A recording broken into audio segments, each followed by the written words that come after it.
Hello students, next हम fourth chapter start करेंगे। जो हमारे चैप्टर है उसका नाम है quadratic equations.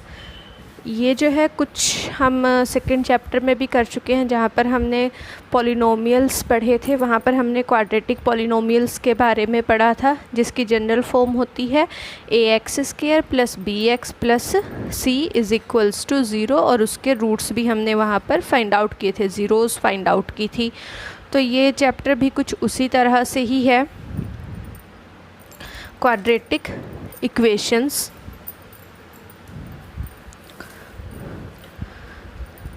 An equation of the type ax² + bx + c = 0, एक इक्वेशन जो कि ax² + bx + c = 0 की फॉर्म की होती है, where a is not equals to 0, और यहाँ पर a जो है वो कभी भी 0 नहीं होगा, then it is called a quadratic equation. तो ax² + bx + c = 0 को हम क्वाड्रेटिक इक्वेशन कहेंगे।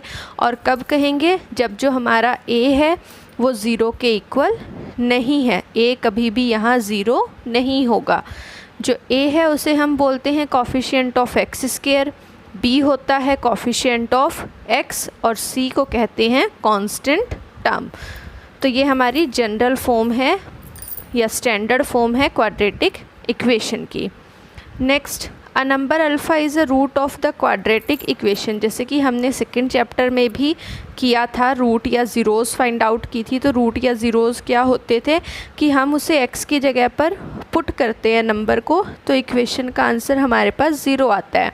तो वही यहाँ पर लिखा है, a number alpha is a root of the quadratic equation ax² + bx + c = 0, a is not equals to 0। Alpha इस क्वाड्रेटिक इक्वेशन का एक रूट होगा if and only if alpha satisfies the quadratic equation. अगर alpha quadratic equation को satisfy करता है, that is if and only if. Satisfy करने का क्या मतलब है कि जब हम x की जगह पर अल्फ़ा पुट करेंगे, तो यहाँ x की जगह अल्फ़ा पुट करेंगे α², यहाँ x की जगह अल्फ़ा पुट करेंगे तो ये बन जाएगा अल्फ़ा।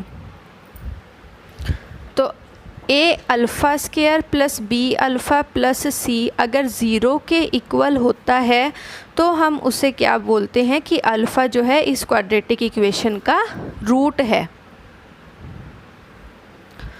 एग्ज़ाम्पल लिया हुआ है, हमारे पास ये कोई क्वाड्रेटिक इक्वेशन है। अगर हम यहाँ पर x को 2 पुट करते हैं LHS में, ये जो लेफ़्ट हैंड साइड है, यहाँ इस लेफ़्ट हैंड साइड में x की जगह पर 2 पुट किया और इसे सॉल्व किया तो हमारे पास 0 आ गया है, RHS आ गया हमारे पास। तो LHS और RHS दोनों इक्वल हैं, यानी x = 2 जो है वो इसका एक रूट है। आंसर 0 आता है, या LHS और RHS इक्वल होते हैं, तो इसका मतलब है कि वो वैल्यू जो हमने पुट की है x की जगह पर वो उस क्वाड्रेटिक इक्वेशन का रूट हो जाएगी। नेक्स्ट,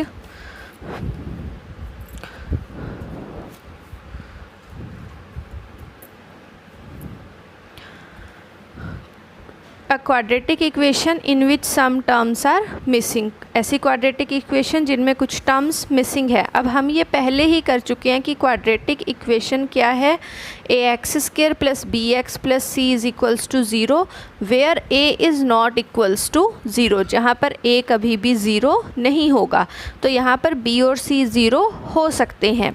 तो अगर हम b को 0 करते हैं, b = 0 है, c नॉट इक्वल्स टू 0 है, तो बीच में जो हमारी ये जनरल इक्वेशन है ax² + bx + c = 0, जब हम b को 0 कर रहे हैं तो ये bx यहाँ पर 0 हो जाएगा और इक्वेशन क्या बचेगी, ax² + c = 0। तो यहाँ पर हमारी ये एक एग्ज़ाम्पल दिया गया है। कैसी फॉर्म है ये, जिसमें b 0 के इक्वल है। Second, b is not equals to 0, c = 0। b 0 नहीं है, c 0 है। c 0 है तो ये यहाँ से वैनिश हो जाएगी टर्म, और क्या बचेगा, ax² + bx = 0, और ये इसका एक एग्ज़ाम्पल लिखती है। फिर next b is equals to 0, c is equals to 0, दोनों ही 0 है तो पूरी ही टर्म, ये पीछे वाली दोनों टर्म्स वैनिश हो जाएंगी और क्या बचेगा, ax² इज़ इक्वल्स टू 0। तो ये भी क्या है, हमारे पास एक क्वाड्रेटिक इक्वेशन है। तो कोई भी क्वाड्रेटिक इक्वेशन जो है उसके लिए क्या होता है कि हमारे पास ax² होना ही चाहिए हमारे पास, ये टर्म यहाँ पर वैनिश नहीं होगी, a कभी भी 0 के इक्वल नहीं होगा, b और c जो हैं वो 0 हो सकते हैं। हाईएस्ट पावर अगर दूसरी तरह से कहें तो हाईएस्ट पावर जो है वो हमेशा x की 2 ही रहेगी, ना ही 2 से कम होगी और ना ही 2 से ज़्यादा होगी। नेक्स्ट ये कुछ फार्मूलाज हैं जो हमें फर्स्ट एक्सरसाइज को सॉल्व करने के लिए चाहिए और ये हम जूनियर क्लासेस में भी करते हैं। फर्स्ट है a+b² is equals to a² plus 2ab plus b²। Second formula है हमारे पास a-b² is equals to a² minus 2ab plus b²। Next a² minus b² is a+b a minus b, a+b³ is a³ plus b³ plus 3ab, a plus b हम bracket में लिखेंगे। इसी formula को दूसरी तरह से भी लिखा जाता है, जहाँ ये 3ab a और b से मल्टीप्लाई हो जाएगा, तब फार्मूला बनेगा a³ plus b³ plus 3a² plus 3ab²। Next a-b³ a³ minus b³ minus 3ab a minus b, और यहाँ पर भी अगर हम 3ab को a और b से यहाँ अंदर ब्रैकेट में मल्टीप्लाई करेंगे तो सेकेंड फॉर्म इसकी हो जाएगी a³ minus b³ minus 3a² plus 3ab²। Next formula is a³ plus b³ is a plus b bracket close, second bracket start, a² minus a² minus ab plus b² bracket close, and a³ minus b³ is first bracket start a minus b bracket close bracket start a² plus ab plus b² bracket close. तो हमें ये सारे formulas जो हैं अच्छे से learn कर लेने हैं ताकि हमें एक्सरसाइज सॉल्व करने में कोई प्रॉब्लम ना हो। Now first question in the exercises,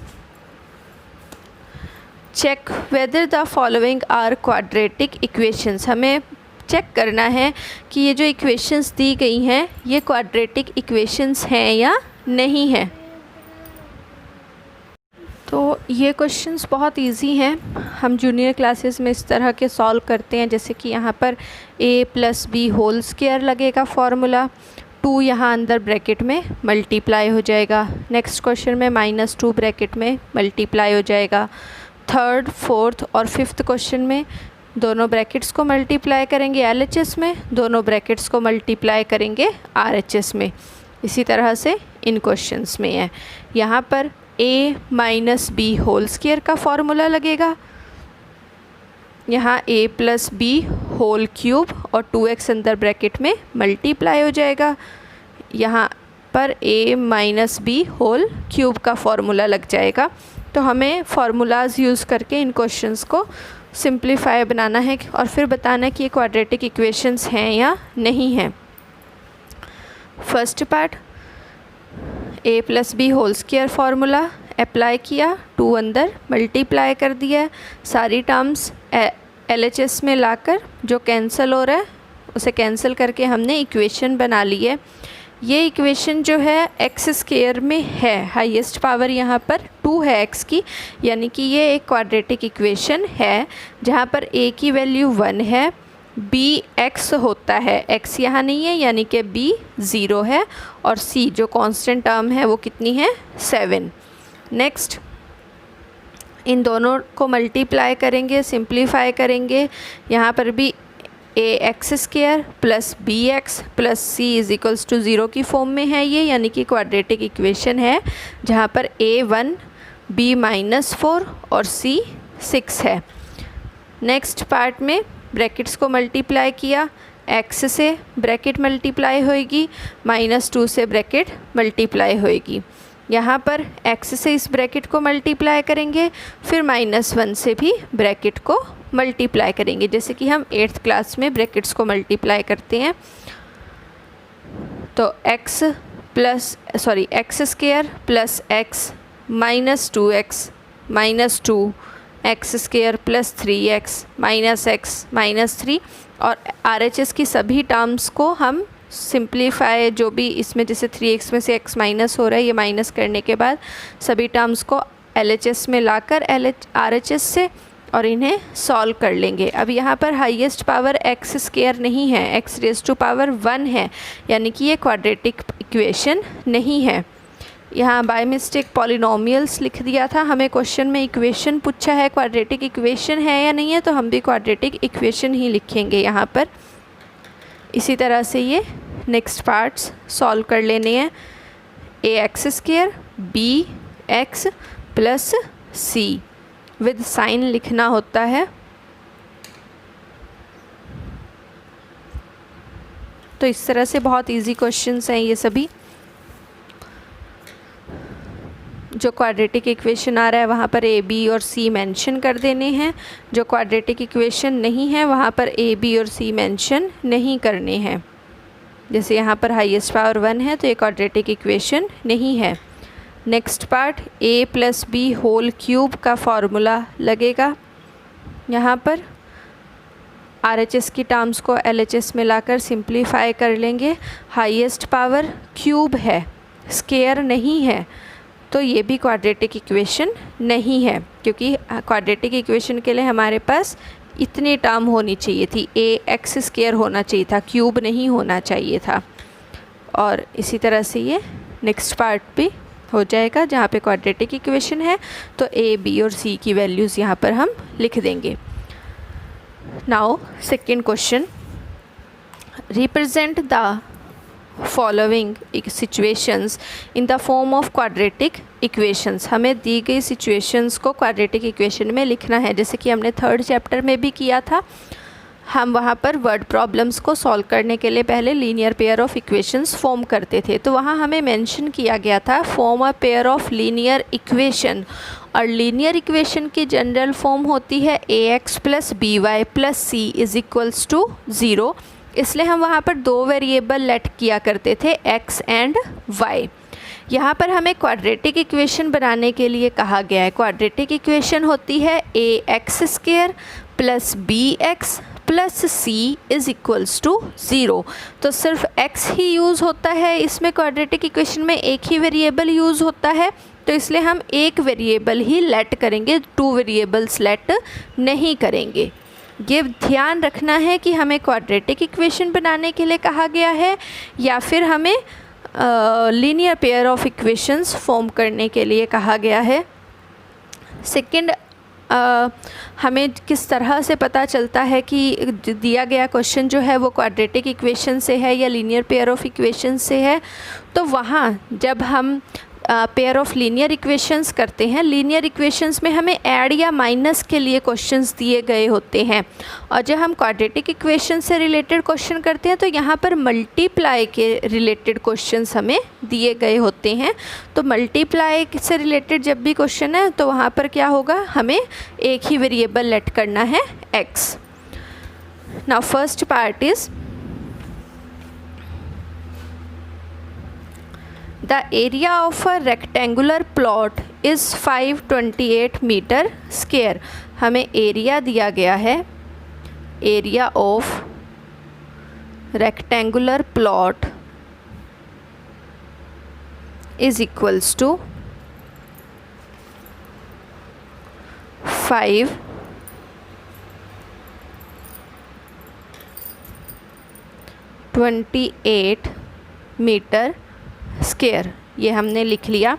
next वो कह रहे हैं the length of the plot, जो प्लॉट की लंबाई है इन मीटर्स, यानी हमें मीटर में लेना है, is 1 more than twice its breadth, breadth के ट्वाइस से।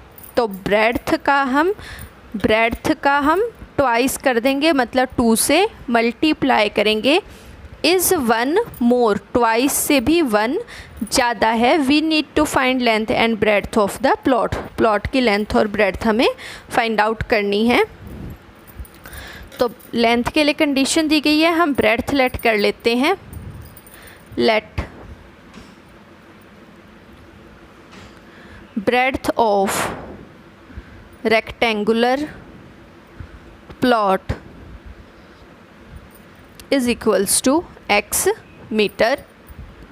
Therefore length of rectangular plot is, length के लिए कंडीशन क्या है, length is 1 more than twice its breadth, breadth के 2 गुना से, तो breadth को 2 से मल्टीप्लाई करेंगे।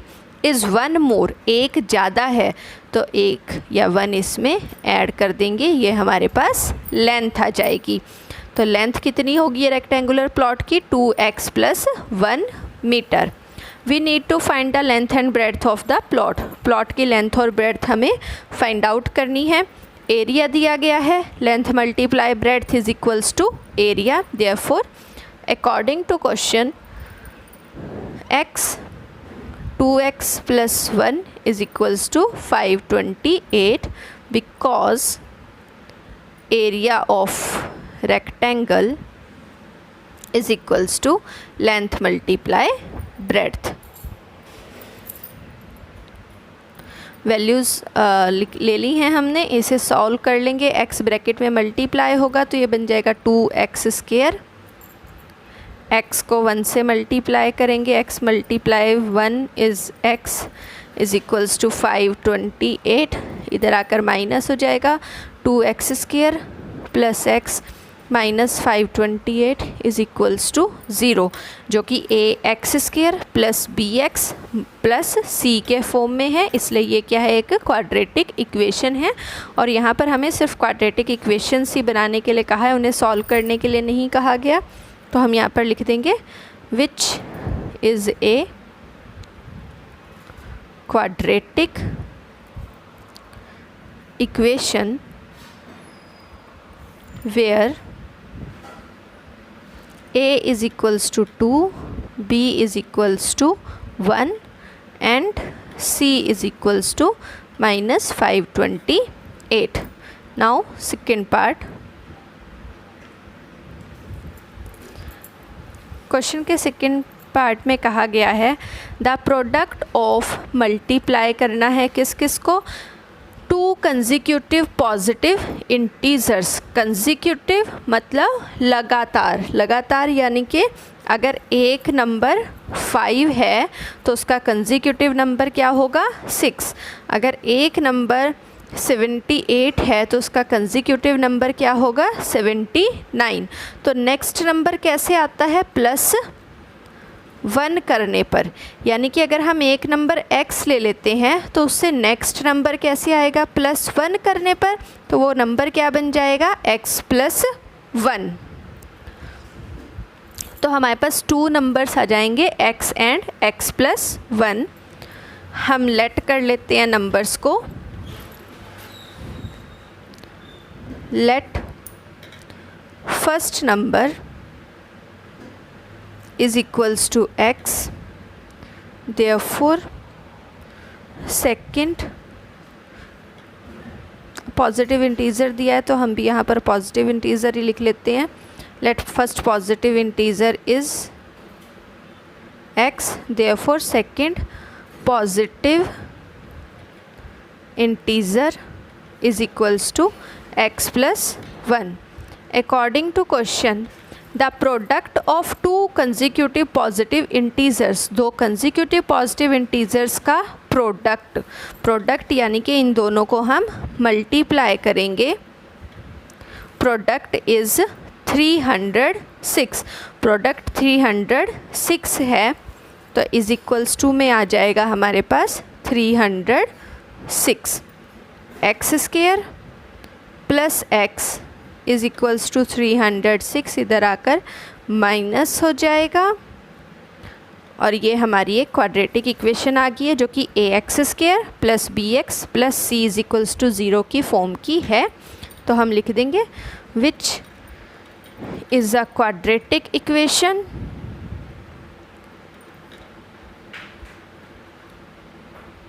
वेयर ए 1 है, बी एक्स का कोफिशिएंट भी 1 है और सी कांस्टेंट टर्म -306 है। नेक्स्ट थर्ड पार्ट, हमें इन इक्वेशंस को सिर्फ बनाने के लिए कहा है, रिप्रेजेंट करना है क्वाड्रेटिक फॉर्म में, सॉल्व करने के लिए नहीं कहा अभी, तो हम सिर्फ इक्वेशंस बनाकर ही छोड़ देंगे। Next third part, Rohan's mother is 26 years older than him. Rohan की मदर उससे 26 ईयर ओल्डर है, मतलब 26 ईयर्स बड़ी हैं, 26 साल बड़ी हैं। The product of their edges in years, उनकी एजेस का जो प्रोडक्ट है यानी अगर हमें ये ना भी कहा हो कि क्वाड्रेटिक इक्वेशन बनानी है तो प्रोडक्ट से ही हमें पता चल जाएगा कि हमें यहाँ पर वन वेरिएबल लेकर चलना है। तो product of their edges 3 years from now will be 360। अब से 3 साल बाद उनकी एजेस का प्रोडक्ट 360 होगा। We would like to find Rohan's present age. Rohan की प्रेजेंट एज हमें यहाँ पर निकालनी है, तो उसके लिए हमें इक्वेशन को रिप्रेजेंट करना है क्वाड्रेटिक फॉर्म में। तो हम एज रोहन की लेट करेंगे x, उसकी मदर 26 ईयर्स बड़ी हैं तो मदर की एज हो जाएगी x + 26। लिख लेंगे let Rohan's present age, Rohan की प्रेजेंट एज है x years, therefore his mother's या रोहन्स मदर्स प्रेजेंट एज, तो उसकी मदर की प्रेजेंट एज, मदर 26 ईयर्स बड़ी हैं उससे, तो x + 26 ईयर्स हो जाएगा। 3 years from now,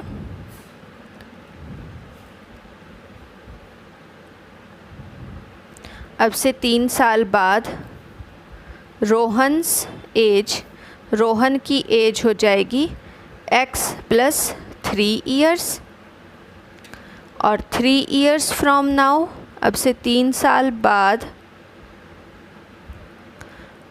Rohan's mother's as हो जाएगी, 3 साल बाद रोहन की मदर की एज हो जाएगी x + 26 + 3 ईयर्स, तो 26 + 3 = 29, तो उनकी एज बन जाएगी x + 29 ईयर्स। तो हमने रोहन और उनकी मदर की प्रेजेंट एज ले ली है और 3 साल बाद के लिए कंडीशन दी है, तो इसलिए 3 दोनों की एजेस में ऐड कर दिया है।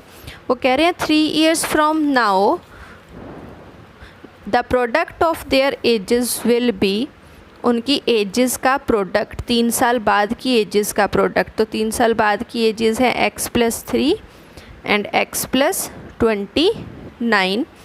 इन दोनों की एजेस का जो प्रोडक्ट है वो हो जाएगा 360। दोनों ब्रैकेट्स को मल्टीप्लाई करके सिंप्लीफाई कर लेंगे। x + 29 + 3 x + 29 = 360। फर्स्ट ब्रैकेट की first term, second bracket, first bracket की सेकेंड टर्म और ये सेकेंड ब्रैकेट। एक ब्रैकेट में से हमें 1 टर्म लिखनी होती है और सेकेंड ब्रैकेट को पूरा लिखना होता है, फिर उन्हें आपस में मल्टीप्लाई करते हैं। तो मल्टीप्लाई कर लेंगे इन्हें यहाँ पर, x² + 29x + 3x + 87 = 360। x² + 29 और 3 ऐड करेंगे 32x + 87 - 360 = 0। x² + 32x - 273 = 0, जो कि क्या है, एक क्वाड्रेटिक इक्वेशन है। तो यहाँ लिख देंगे हम which is a quadratic equation where a is 1, B is 32 and C is minus 273. Now fourth part. A train travels a distance of 480 kilometre at a uniform speed. एक ट्रेन जो है 480 kilometre का डिस्टेंस ट्रैवल कर रही है एक uniform speed पर. If the speed had been 8 kilometre per hour less, अगर स्पीड जो है वो 8 किलोमीटर पर आवर लेस कर दी जाए, then it would have taken 3 hours more to cover the same distance. तो उसी डिस्टेंस को कवर करने में उसे 3 आवर्स ज़्यादा लगेंगे. We need to find the speed of the train. Speed of train find out करनी है तो स्पीड ऑफ ट्रेन ही हम लेट कर लेंगे. Let speed of train is equals to x kilometre per hour. With unit लिखना होता है हमें. टोटल डिस्टेंस जो ट्रैवल हो रहा है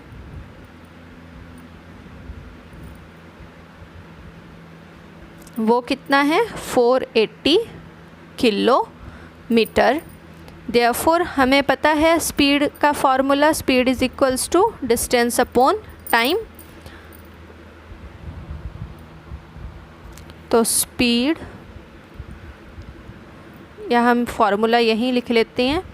we know that speed is equals to distance upon time. Therefore speed हमारे पास है x, डिस्टेंस ट्रैवल कर रहे हैं 480 और टाइम हमें नहीं दिया गया है कि इस डिस्टेंस को ट्रैवल करने में x स्पीड पे कितना टाइम लग रहा है, तो हम इसे t ही लेकर चलेंगे. पर अब हमें जो इक्वेशन चाहिए वो तो एक ही वेरिएबल में चाहिए होती है. तो x और t में से हमने x लेट किया है जो कि हमें फाइंड आउट करना है. मतलब t हमें नहीं चाहिए तो यहाँ से t को हटाने के लिए हम क्रॉस मल्टीप्लाई कर लेते हैं. t हमारा बन जाएगा 480 अपॉन x. ये फर्स्ट इक्वेशन आ गई है हमारे पास. अब जो हमें क्वेश्चन में कंडीशन दी गई है उसे हम अप्लाई कर लेते हैं. क्वेश्चन में हमें कहा गया है if the speed had been 8 kilometre per hour less, अगर स्पीड को 8 कम कर दिया जाता है, then it would have taken 3 hours more to cover the same distance. तो उसी डिस्टेंस को कवर करने में ट्रेन को 3 आवर्स ज़्यादा लगेंगे. फिर से हमें t को यहाँ से हटाना है तो यहाँ पर भी हम क्रॉस मल्टीप्लाई कर लेंगे. जैसे हमने पहले भी एक क्वेश्चन में किया कि जिन्हें हमें हटाना होता है उन्हें हम एक तरफ कर लेते हैं. फिर फ्रॉम इक्वेशन 1 और 2 क्योंकि दोनों t के ही इक्वल आ जाएंगे तो इसलिए वो अगर LHS इक्वल है तो दोनों की RHS भी इक्वल होगी. उसी की तरह हम इस पार्ट को भी सॉल्व कर लेंगे. अब t की वैल्यू 480 अपॉन x है. t की value 480 upon x minus 8 whole minus 3 है. तो दोनों ही t की वैल्यूज़ हैं यानी दोनों वैल्यूज़ आपस में इक्वल होंगी. तो हम यहाँ लिख लेंगे फ्रॉम इक्वेशन 1 और 2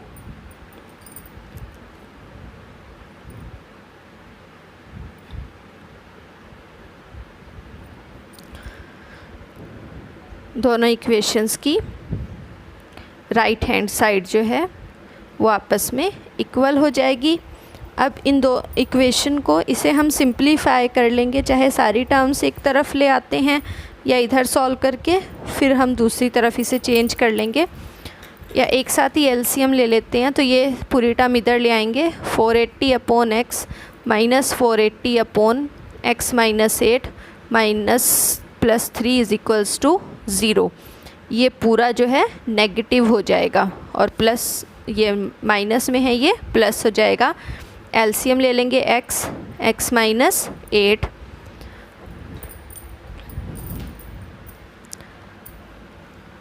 इस तरह के क्वेश्चंस में LCM किस तरह से लिया जाता है, जैसे हमें दिया गया है 1/5 प्लस 3/7. तो अगर हम यहाँ पर LCM लेते हैं वो क्या बनेगा, 5 और 7 का LCM लेंगे. 5 1 जा 5, 7 1 जा 7, 5 7 जा 35. हमारे पास LCM आ जाएगा 35. फिर 35 को हम 5 से डिवाइड करेंगे 5 7 जा 35, 7 1 जा 7। उसके बाद हम 7 से 35 को डिवाइड करेंगे, 7 5 जा 35, 5 3 जा 15 यहाँ पर आ जाएगा। तो हमने एक तरह से अगर हम डायरेक्ट करना चाहें क्वेश्चन को तो क्या होगा, जब दोनों प्राइम नंबर्स हैं, दोनों प्राइम नंबर्स के केसेस में क्या होता है, दोनों की मल्टीप्लाई एलसीएम में आ जाती है। तो यहाँ पे भी दोनों में कुछ भी कॉमन नहीं है, दोनों को हमने मल्टीप्लाई में लिख दिया। उसके बाद जब हम फर्स्ट वाले पार्ट में जा रहे हैं तो सेकंड जो डिनोमिनेटर है वो इधर न्यूमरेटर से मल्टीप्लाई हो रहा है, 7 1 जा 7। तो इसलिए हम x - 8 को यहाँ पर मल्टीप्लाई कर देंगे। फिर जो 5 है वो इस 3 से मल्टीप्लाई हो रहा है, तो इस x को हम यहाँ पर मल्टीप्लाई कर देंगे। इन केस अगर साथ में +1 है यानी अपोन में कुछ नहीं है तो अपोन में भी कितना है 1, या फिर यहाँ पर हम ले लेते हैं प्लस में 2 है ताकि कोई कन्फ्यूज़न ना हो। अपोन में कुछ नहीं है तो अपोन में 1 है। इस एलसीएम को अगर हम 1 से डिवाइड करते हैं तो हमारे पास 35 ही आएगा, यानी इस 35 को हमें उस 2 से मल्टीप्लाई करना है। तो ये पूरा का पूरा यहाँ इस 3 से मल्टीप्लाई होगा। तो ध्यान रखना, जब भी हम अलजेब्रा सॉल्व करते समय एलसीएम लेते हैं तो डिनोमिनेटर जिनमें कुछ भी कॉमन नहीं है वो एज इट इज़ मल्टीप्लाई में एलसीएम बन जाता है, और यहाँ पर इनकी क्रॉस मल्टीप्लाई होती है तो x - 8 इधर मल्टीप्लाई हो जाएगा और x इधर मल्टीप्लाई हो जाएगा। कन्फ्यूज़न हो तो हम यहाँ पर इन्हें डिवाइड करके भी देख सकते हैं।